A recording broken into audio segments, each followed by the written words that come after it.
This is A Silent War Within, the podcast dedicated to confronting the unseen mental health battles carried by our first responder and healthcare heroes.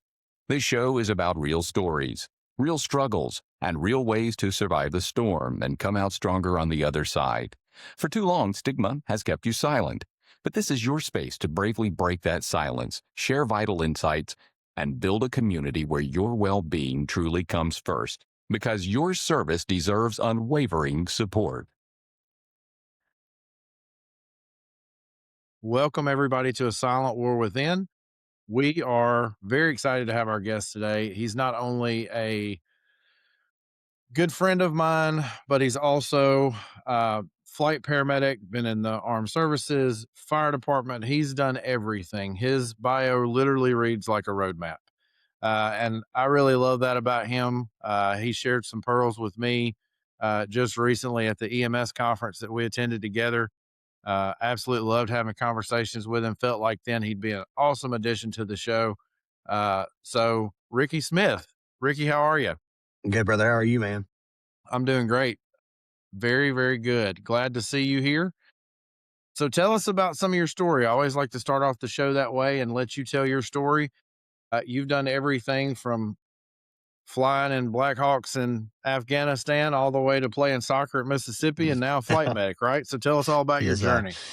Yes, sir. So since I was a young lad, I've always really enjoyed being part of something bigger than myself, and so that led me to sports in high school and baseball and soccer, and got a scholarship to play at Northwest Community College for some years while I attended, trying to get my education degree because I've always wanted to teach and do that whole thing. So kind of led me into that, and life happened, and it was the whole, Army's a good option, got plenty of benefits and can help you in this time. So at 19 years old, I decided to take the leap and join the Mississippi Army National Guard, where very quickly I was thrown into, after basic and AIT and getting my training, I was thrown into deployment to Afghanistan. Originally, I became a mechanic. I wanted to work on helicopters and do that whole thing. And went over there, and the first time I was assigned to a medevac company, and the first time that I saw a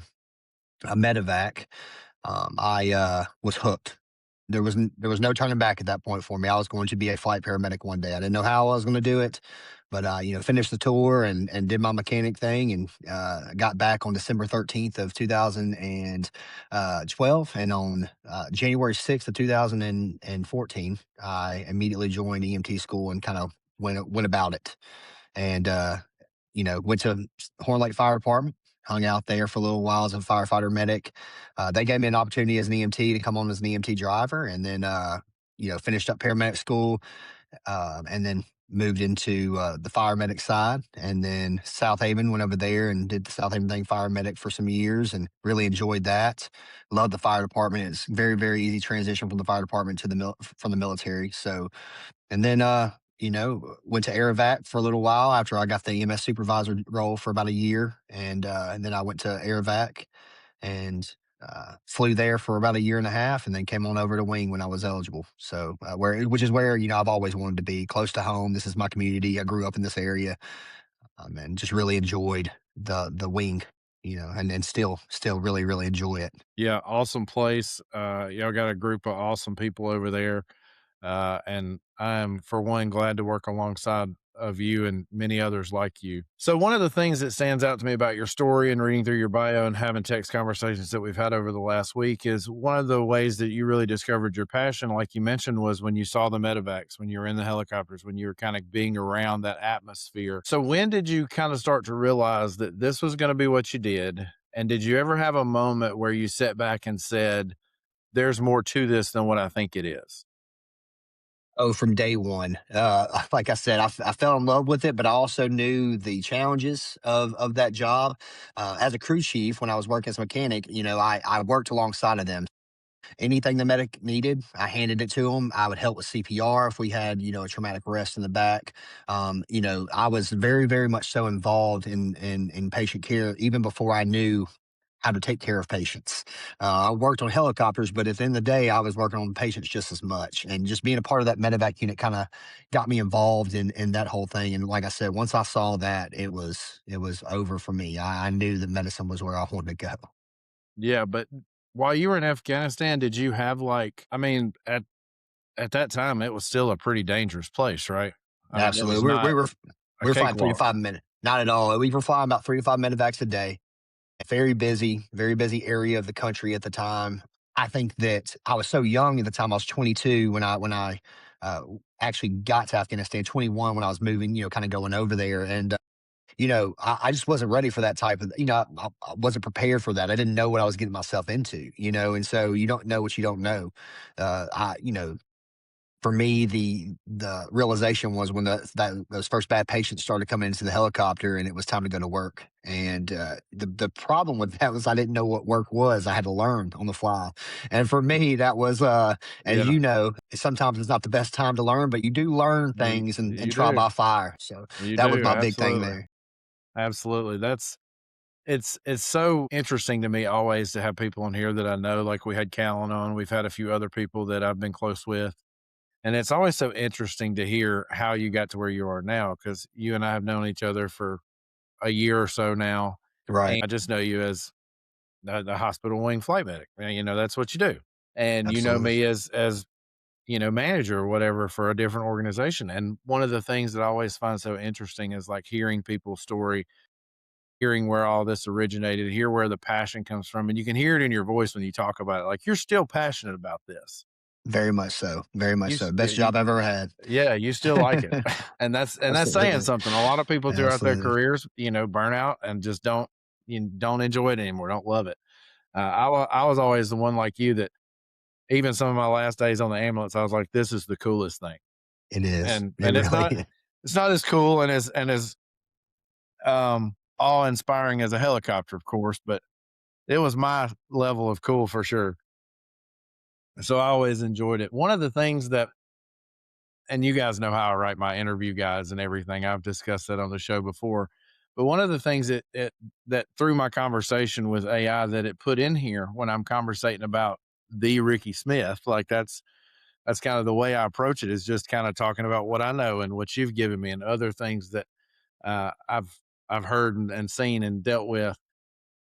How does the stress of active deployment in an actual war zone compare to anything you faced in civilian EMS? For me, the obviously the graphics of traumatic injuries is something that you just you can't plan for that type of thing. Even when you've seen things, the graphic of it was definitely something that I had to kind of take a step back on those first few patients and be like, oh, this is exactly what they say it is. This isn't a war movie. This isn't you know a book. So yeah, the graphic nature of just those injuries were tough. When you're first and you don't know anything about medicine, you don't want to do what's best for you, for the patient, and try to help as much as you can. But unfortunately, that first, shock and awe factor that happens from that traumatic injury is definitely something that that took me back a little bit. For me, the civilian world is very similar. It's just a different a little bit different view. Not necessarily getting shot at when you're coming in for Lanny's. Hopefully, not. At the same time, it's just getting your brain wrapped around some of that stuff. I don't know if there's a way to prepare anybody for that type of thing. Whether it be civilian side or combat. It's one of those things. Unfortunately, it happens, and you deal with it then, and hope those demons don't come back in the future. You Yeah, that's right. know. Did you have I feel like if I were there, in that situation, I would constantly be on edge. I would have this mental pucker factor, if you will, that's always there. You're always concerned about something. It's gotta be a state of hypervigilance while you're there, right? Absolutely. I was very fortunate in my career. I've had a lot of awesome mentors and friends throughout my career that have just really helped me with some of that stuff. Because of course, when you're in that, you just don't know what you don't know. And as we're going through these deployments and times going on, and base attacks happen, or you come in on a hot LZ or whatever may happen, you never know what you're getting yourself into. And I'll be honest with you, the ignorance of it was definitely something that helped me through it. I just had some awesome mentors and people that have kind of done their best to kind of fill me into the best of their ability for that and get me prepared. The regular coping mechanisms, like talking to Oh yeah, talking to everybody and joking and laughing, the dark humor and that type of thing. That was one thing that I felt was very helpful for me, just because it's the world I came from. You know. right, right. So when you came back, did you immediately go into the? I mean, because you said day one you're in EMT school. Did you immediately go into the fire service then after your EMT classes?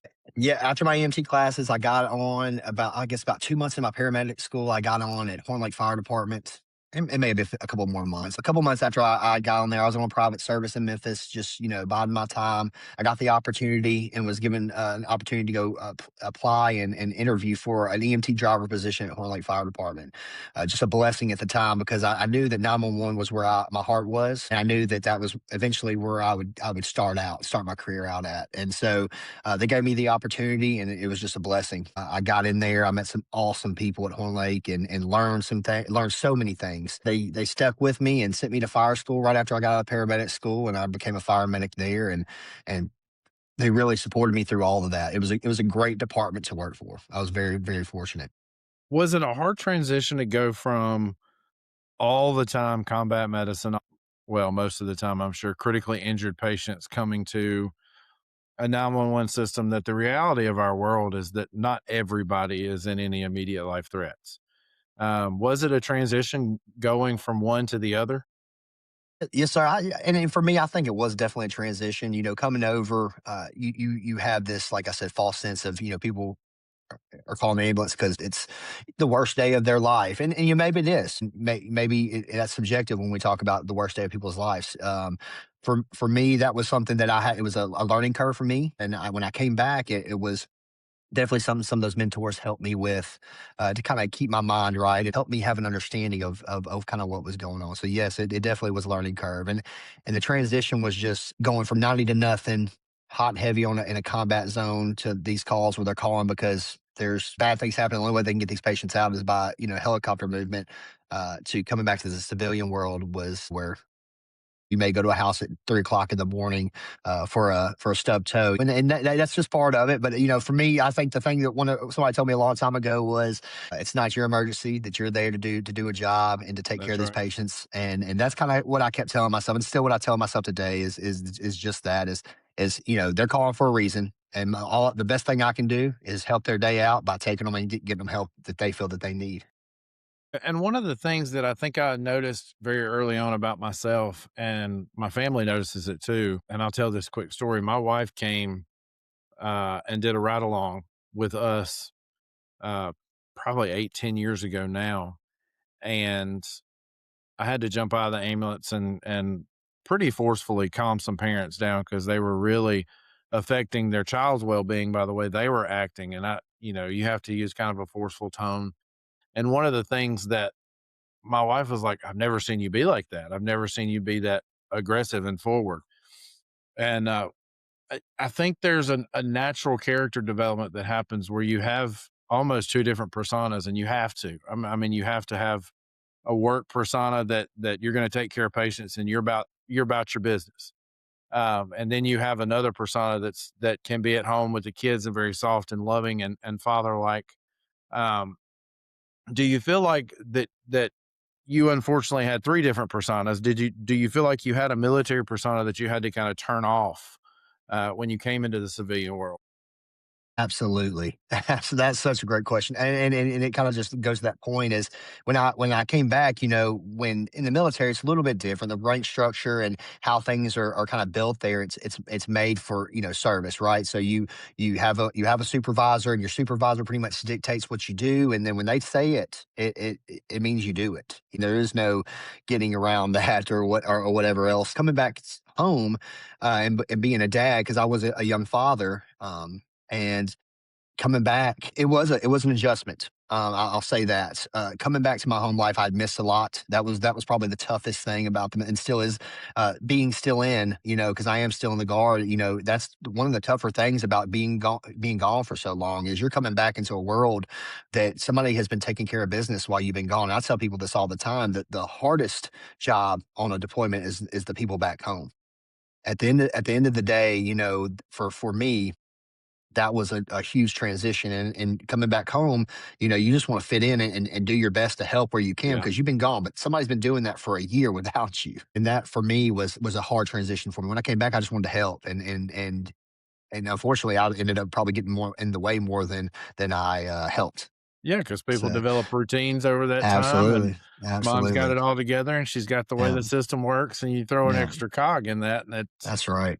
it's pretty tough. I Yeah. never dealt with the military, but I was one of those paramedics that, man, I bet you I brought in, close to $150,000 the first year I was a paramedic. I just worked, just put nose to the grindstone, paid stuff off, just worked, and I was never there, and those habits were kinda developed by my wife and family, and then I come back in the days that I'm off, and it is a transition. I can only imagine. Thank God I can only imagine because I was never drawn to the military service. I can only imagine, that you guys come home after a year and there's a whole life that's kept on going without you. Uh, Absolutely. and that's heavy too. I mean, that's a heavy thing to have to come home and deal with. But now, you've kinda transitioned, to still be kind of a working leader, right? I mean, Yes, you're sir. you're a base manager, Absolutely. is that right? I'm a base clinical lead, yes, sir. Okay. Helping handling the day-to-day clinical operations and helping the team out. And like you said earlier, I'm very blessed in the fact that I have an awesome team that just, for me, that all I'm there is just to facilitate and do whatever they need me to do. I've been blessed in that. My group is rock solid, and I have great leadership and great management up there that just really supports me and empowers me. And I couldn't ask for. And honestly, this is me being 100% honest, but I couldn't ask for a better place to work. The that old saying your grandpa and grandma and used to say, you go to work and you love what you do, you never work a day in your Never work a life. day in your life. That is the dream I'm living right now. Yep, So yep. very fortunate. Very So fortunate. so as you shift into this leadership role, so that's often where things kind of amp up. That's kind of where things get the loudest. And I mean, my folks, we work side by side. People that you're in charge of can be loud. People and that you're in charge of can lay all their problems in front of you. So I guess as a leader and coming from somebody who kind of has, I like to call it a 10,000-foot view, because when you've been through all these roles that you and I have been through, from EMT to paramedic to, you with the military, and you see all these things from a high level view.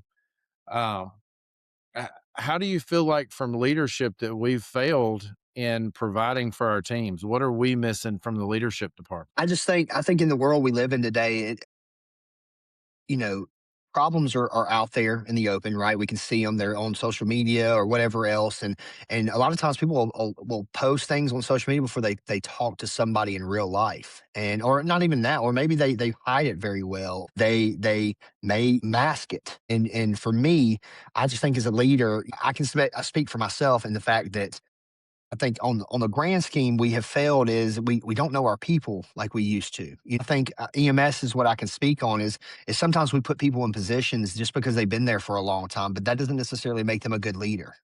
Or I push for a good leader. It has nothing to do with me. It has everything to do with my people and making sure that they're okay and taken care of. And so if I'm doing my job, I need to know my people. And when my people are having bad days or my people are it's stacked up against them, I need to know that that is happening. I need to see that in them. Like I said, some people are really good at masking it, but as a leader, I think that is our responsibility is to know your people to the best of your ability. Now, like I said, you're not going to catch everything, and I've learned that really the hard way on the military side. But I will say this: that it has made me learn a different direction and an approach to leading. At first, I tell people this all the time. If you're having to tell somebody you're a leader, then you're probably not doing it right. And at the end of the day, like it should be felt, not heard. And I think being there for your people, supporting your people is the best way that I have found to kind of navigate that whole mindset. Because I'll tell you, man, that right there is a tough question that you ask. Because for me, there's no roadmap to being a leader. And Mhm. at the end of the day, you can go to leadership school and you can talk about you can Yeah, talk you can talk about all this stuff. And but at the end of the day, if you're not there with your people, if you're not growing with them and learning from them and facilitating things for them, then I feel that you may be missing a lot of things. I've said this before, but presence is such a powerful tool for us. It uh, is. being there and being visible. And it totally should overshadow most of the small menial things that we're doing. And to them, to somebody who's from staff, obviously, I was on staff at the organization that I manage for now for years.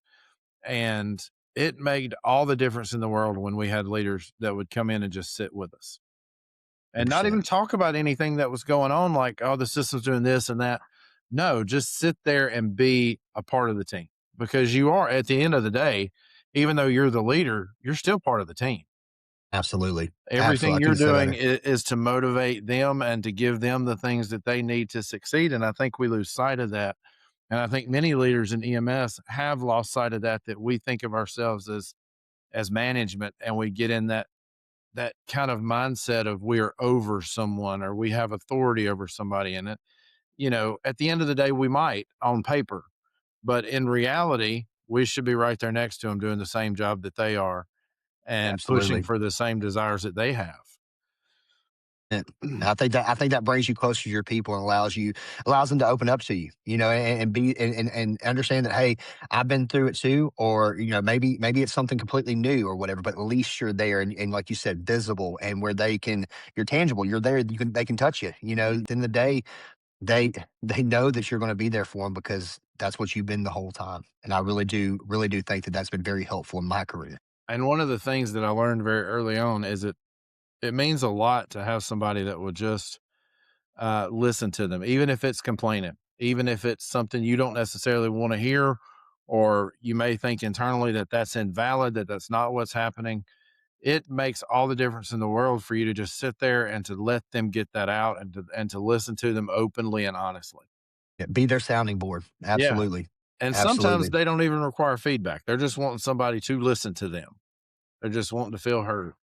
And Absolutely. and that really, in my experience so far, it really opens people up to talk about the other stressors that make them feel comfortable to come to you when they've had a bad call or they've done something that's heavy, or they're struggling in their personal lives, or they're dealing with some kind of familial trauma from way back and it's just reared its ugly head. People feel more comfortable because you've listened to the other things, you haven't overreacted, or you haven't given this negative feedback. People begin to trust you, and trust is a huge thing to build when you talk about leadership.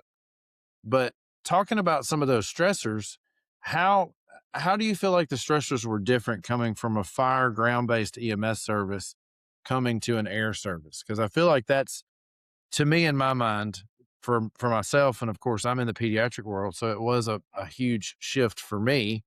But coming from EMS and then incorporating it, with flight here with what we do, it was very much a huge shift and really threw me off. So, and I think there's a certain set of stressors. So, do you have any of those that you could share with us? Absolutely. So for me, the structures on the ground were definitely different. I mean, some of them were the same. But for me, on the ground side, you you you you worried about a lot of things, such as, am I going to sit in this hospital for 4 hours with this patient on my stretcher? And now that you don't do that on the flight side, it's just a lot less of the time that you do that. So for me, like, there was all kinds. Are you just going to work and being competent? Are you just there as that warm body? Are you training? Are you staying on top of things? And it's very similar to on the flight side. Those are very similar things. On the flight side's the same way.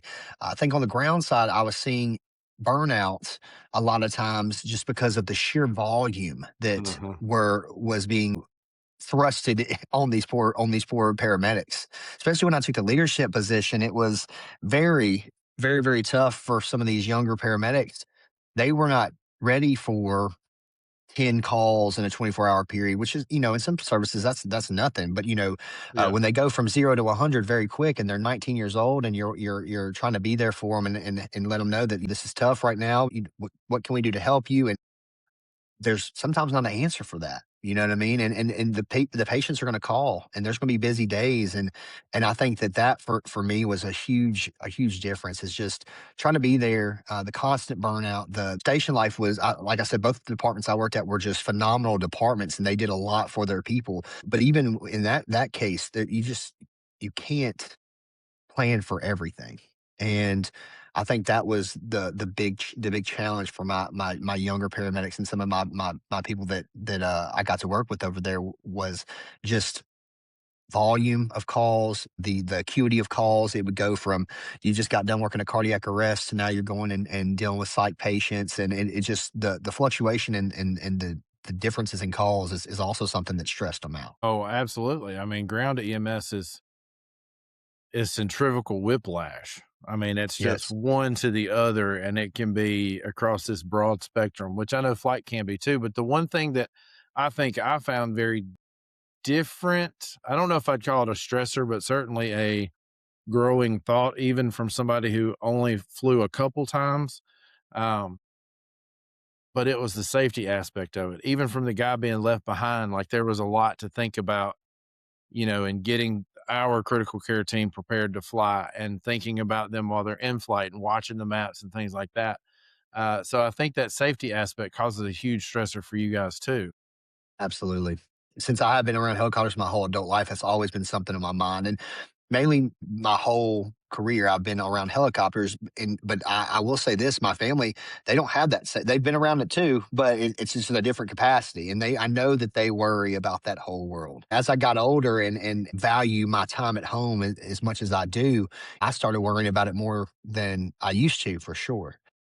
De-stressing starts with your home life, is something that I tell all my people, Mhm. and and I have a great home life. And the other thing that I would say is just determining your home work life balance. That has been key for me because, like you, very similar to what you said earlier, those first few years, all I wanted to do was work. I wanted to teach. I Mhm. wanted to volunteer for every special mission that I could on the Army side.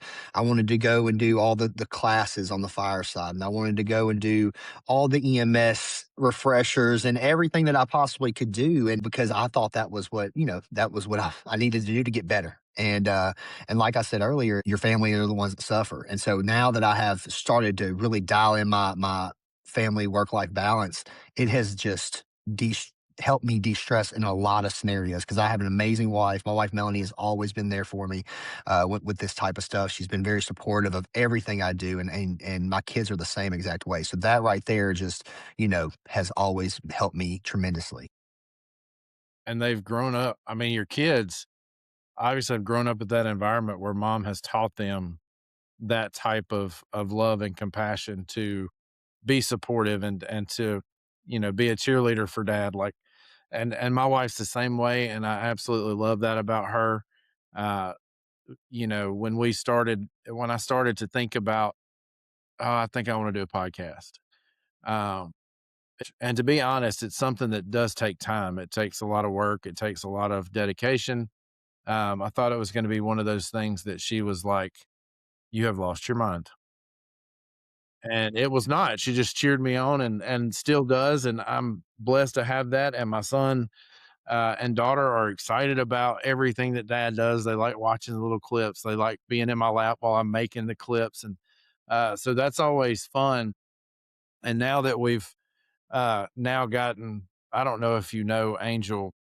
She's had a few I last do. names. I do. I know her very well, actually. She's pumping out our social media now, so that's taken a lot off of me and bringing somebody that felt like doing that for us and has been a world of difference because you're right. De-stressing starts at home 100%. Absolutely. Um, so I guess there's a few things that I wanted to still ask about this. So how do you Absolutely. manage the weight of leadership as well as having to still take care of the patients? Well, for me, I'm a clinician. Always really enjoyed being a clinician and staying on top of all that. I do think that we lead from the front with that type of thing. I for me, I always want to stay on top of the newest protocols and all the new stuff. So I try my best to always stay there. But like I said earlier, you can't train for everything. There's always that gray area that we deal with. Always, always. And so for me, the leader thing is just it's just something that I take very a lot of pride in. and once again, my people are very helpful because they do what they need to do, and they take care of a lot of the stuff for me. And my hats off to them because I couldn't do it without them. From somebody who's had bad leaders in the past, and it just definitely makes it a lot easier for me with a crew like I have. I think the big thing here is that I think by having clinical excellence and pushing forward in that field, it shows your people leading by example type deal. And it's the same thing, your expectations, and that's the other thing is being very clear about your expectations. And if somebody needs help or somebody needs whatever you need to do, you need to facilitate that for your people, because if they're coming to you and they're telling you that they need help with something, or they're telling you, regardless if it's personal or regardless if it's professional, you need to be on top of that, because that is very hard for people to do. Pride is one of those things that unfortunately we all have it. And if somebody's coming to you, you jump on that, whatever you need to do. And I think it kind of just goes back to what we were talking about, the work-life balance. My wife knows if I have a phone call at 3 o'clock in the morning, she's always been very supportive of, Mhm. hey, go take that. I understand. Or my kids, if we're out doing something, family stuff, and I'm supposed to be focusing on that, but I get a phone call, my kids and also my wife, Melanie, have always been very supportive of that. So I think once again, that's another big thing that helps with that. And that So and that does make a huge difference. Do you feel like that leadership affects your mental health, or do you feel like you have enough things in place that you kind of balance it out? Because you talk a lot about your home life, you talk a lot about the support of your family, and sometimes just that is enough to balance out some of those stressors that we carry with us as leaders. yes, sir. And it does. I mean, absolutely. There's always going to be some stress. I really enjoy physical fitness and working out in the military, make sure that I stay on top of that whole thing. I'm a gamer, so I like video games. And, I just, over the years, just because I've kind of been around that stuff for so long, I've just found my own coping mechanisms. And I've been very blessed in the fact that, of throughout the years that I have found those, because sometimes they're hard. And I'll be honest with you, I am an avid person when it comes to therapy. I fully support. I have been to one of those things that I like to tell people. I have fully support the whole therapy situation, because especially after my last deployment, there's a lot of issues that I need to deal with, and I tell you that going to therapy and uh, just having somebody else, an unbiased person, just be able to just throw all of my issues at them.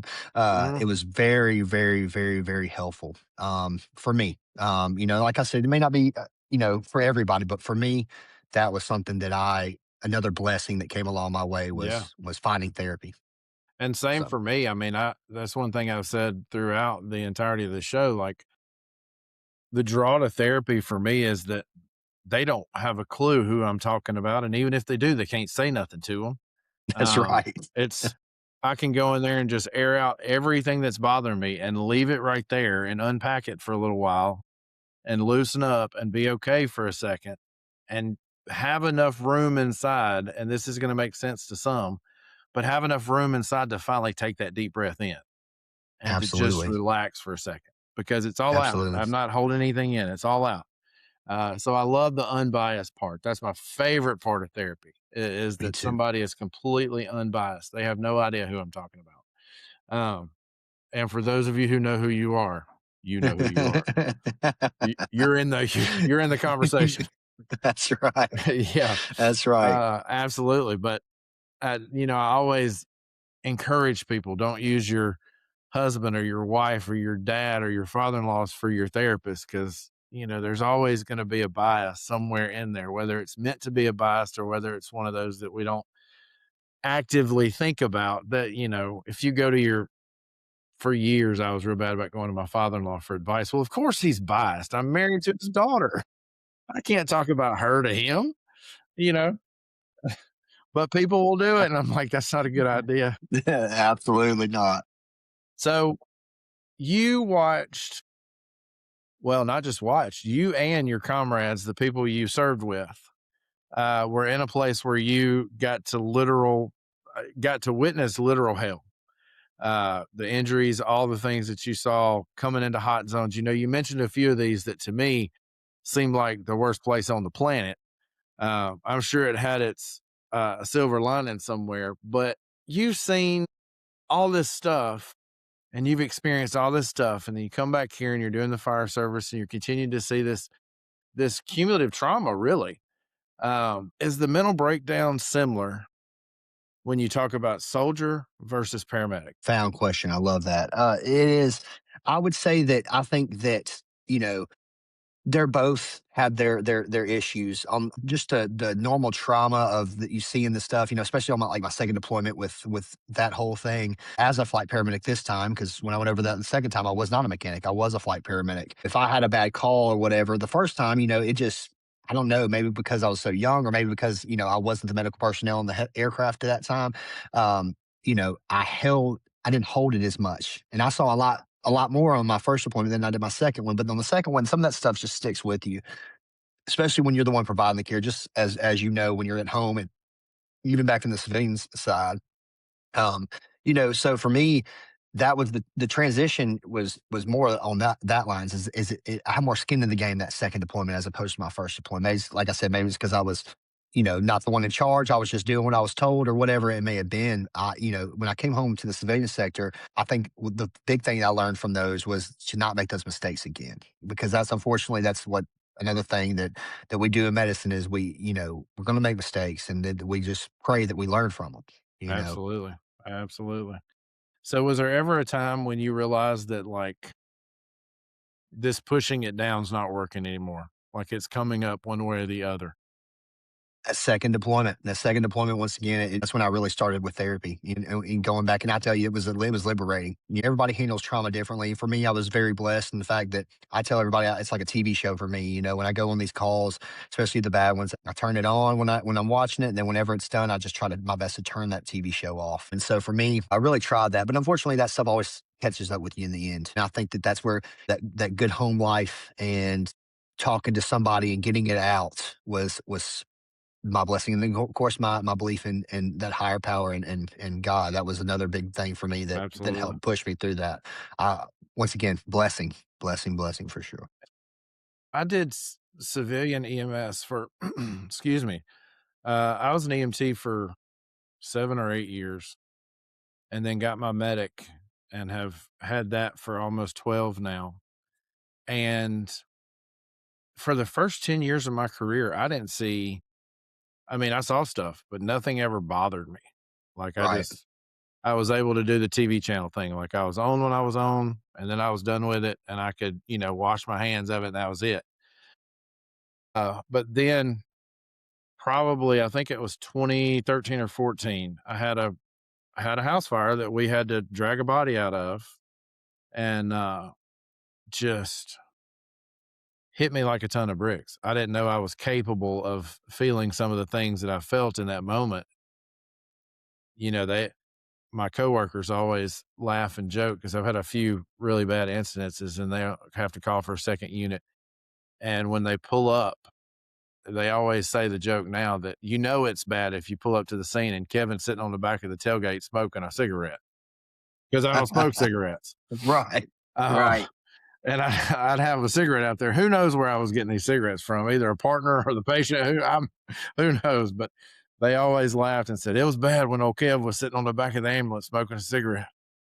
I was like, yeah, and Absolutely. need Absolutely. a mental break to get away for a second. So they always 100%. tell that little joke. But I think that all that stuff does eventually catch up to you, like you said. I think that it's a very cumulative weight. It doesn't go anywhere. It just depends on how we deal with it. And Absolutely. there's so many options, right? Now, right? So there's so many. Absolutely. Whether it's talk therapy, whether it's EMDR, there's lots of new uh, experimental things coming out now that can help mental health. And there's a shot now, and there's all these things. Like there are ways that you can handle this, and I highly encourage everybody that is within earshot of this portion of the show, certainly go and investigate that. Certainly go and see, because it's funny. And I said this the last 3 or 4 episodes in the show, but literally everybody that we've had on, whether it be you from your military service or a number of other things, we've mentioned familial trauma. We've mentioned all this past trauma or childhood trauma. Everybody that starts this job that we've gotten the chance to interview has had some type of trauma previously in their life where they want to get in this position and be something that they didn't have. And I find that extremely interesting, especially with all the EMS folks. That's the one thing you hear. I had this traumatic event or I had this family thing, And I just wanted to be better than that, or I just wanted to be there in that situation. So I think that everybody carries their stuff right. Like, we all have stuff that we can pull out of the bag and say, we can trauma bond, if you will, and go, look at what I had to deal with, or look at what my parents did to me, or look at what I had to deal with in the military or EMS or fire. And there's such a liberation, like you said, to putting that stuff on the table finally in front of somebody who's going to look at you and go, well, that's a normal response. You're not doing anything wrong. Um, I could have said it better myself, brother. That's dead on. And for me, like that has been my biggest thing. And I tell people that are going through very similar things that I kind of went through is it's all in your own time when you want to go speak to somebody. But if you're thinking about it, do it. Therapy for me was one of the best things I ever did, and it helped me with not just my professional career, but my home life. It helped me find that center that I needed to, and it was just me saying what was on my mind, and talking to somebody else besides the wall or the mirror, or expecting it to go away. That was I think my big revelation was it's not going to. For me, like just talking to somebody made it go away, and maybe not go away, but like it made it at least less on my conscience. And I tell you, that was very liberating, very yeah. liberating. I tell everybody, after the first time I did it, I kind of got hooked on going and talking to somebody. It was a whole new world for me, because I think we're kind of pushed, even in EMS, or just as people, a lot of times we suppress a lot of those emotions and those things, and just having somebody else just there to listen. Even if I'm paying them, it's worth it. It's worth every second of it.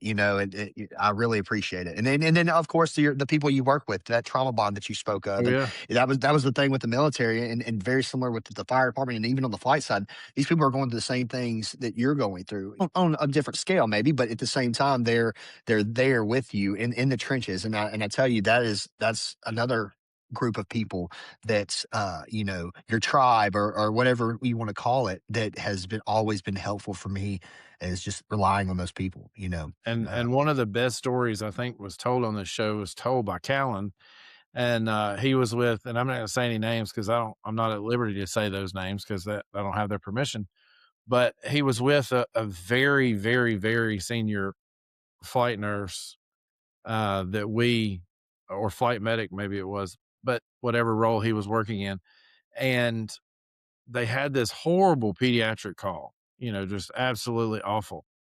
And after it was all over and they had given report and stepped away, he knew his partner well enough, because he was in that tribe that you talked about, to look at him and just say, "Are you okay?" Because he already knew the answer to it, because he knew him well enough.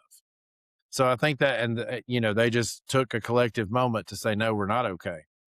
But just that scene there of knowing someone well enough, I think it's so important that we do develop that tribe, and we do develop this group of friends that we can trauma bond, if you will, with, and because they're all going through the same thing you are. They may have very similar feelings, or they may know something that they can cue you in on to why they're dealing with it so well. Like, it may be something you can learn from.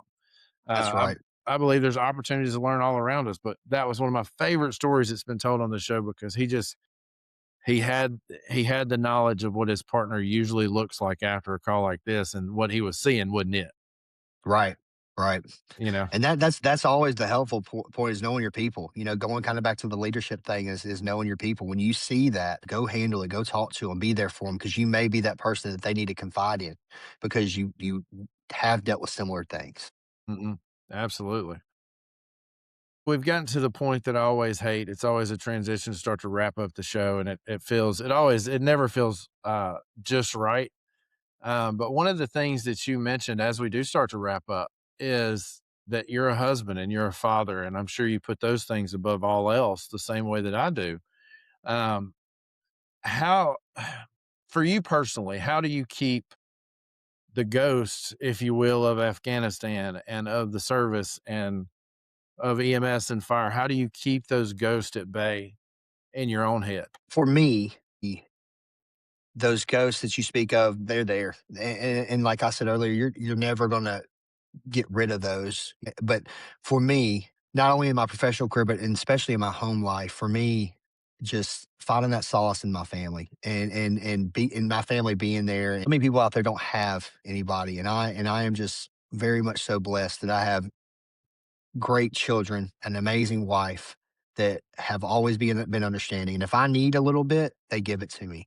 If I need them, they're there for me. I have a great group of friends that I confide in and I talk to, and group of people such as yourself that I know that anytime I could call them and they would be there for me. And for me, I don't know if there's anything better than that. Like once again, just falling back on that tribe for me. Just praying about it, staying on top of it, and when those feelings do come up, not suppressing them. That was something that I was, famous for and amazing at, was just suppressing issues. But unfortunately, you're only going to be able to suppress them for so long before they come out and get you, regardless if you want them to or not. You have those people that you can do that with, and maybe when I was younger, I was ignorant in the fact that I didn't know that I had those people to talk with, or that I didn't know that people felt the same way I did. Mhm. Um, but there's always somebody to talk to. And for me, that has always been the blessing. Even on the leadership side, there's always somebody to talk to. My my group of people, I always tell people that as a leader, I see myself as a servant leader, and Mhm. because I truly love being a leader, but at the same time, I love being a leader because I can help people in ways that I may not could have in other situations. And so for me, that's how I live my life, and I feel that my conscience is clear in that fact. That I truly do what I can for whoever needs it. And so that's been helpful for me.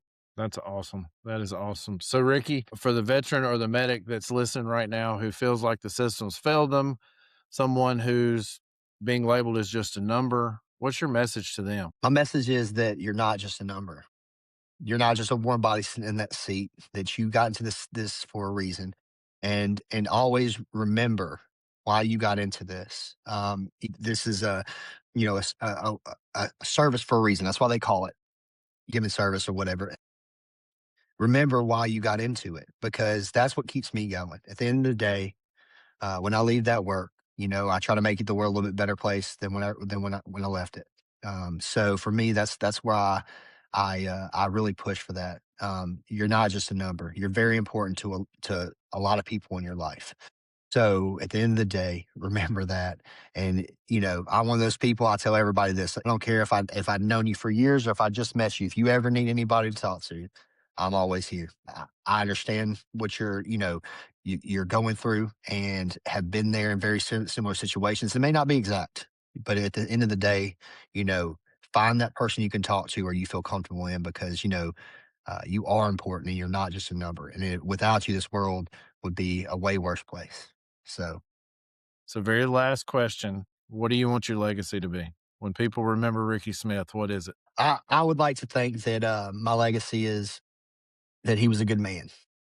That's what I want to push for. Paramedic and everything else is something that I very much so enjoy and that I love to do. I hope when people look back on me, they can say, Rickie Smith, was a lot of things, but he was a good man overall. And that's what I hope for. That's You know, awesome.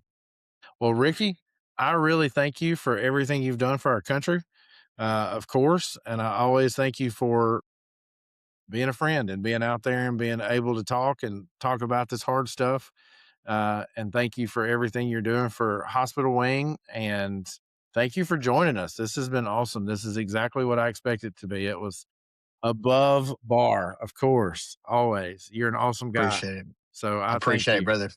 I And appreciate you, brother. Thank you for letting me come on and be on the show. I'm really excited about it, and I appreciate you thinking about me. absolutely, absolutely. And for you guys listening, as always, you can find us on I don't forgot where I can be found on now. So you can find us on TikTok, Instagram, Facebook, YouTube. We stream on Spotify, Apple, a few other platforms, and we post our stuff on YouTube as well. So you can check us out there. We also have a website, asilentwarwithin.com. And guys, if you need help, reach out to us. We are trained peer supporters. We do it all the time. It's one of my favorite parts of what we do. Just to listen, just to be a non-judgmental ear for you. We're not therapists by any means. We encourage therapy, but we're here to listen from a similar standpoint that you may be in. Also, if you need, if you're contemplating suicide or you're thinking about that, reach out and get help from a professional. Starting this week, because I've had a very personal experience with somebody that I know and love taking their own life. Those resources will be posted at the end of every show. They'll be on our website. Um, because that has certainly dampened the week for sure. But always reach out for help. And if you guys need something, please let us know. We're here to serve you as well from our positions that we have here. There's 4 of us involved. It's Angel, it's Kim Burgess, it's me, Kevin Whitsell, and then Michaela Davidson, who was not able to be with us today, my co-host that you guys are used to seeing now. We are all trained peer supporters. We are all extremely excited to get to talk to people. So if you need help, please reach out. And then, as always, as we end the show, be safe, take care of your mind, and we will talk soon. Goodbye, everybody. You've been listening to A Silent War Within. If this episode resonated, please subscribe, leave a review, and share with someone who needs to hear it. Remember, you're not alone and your well-being matters. It's time to end this silent war.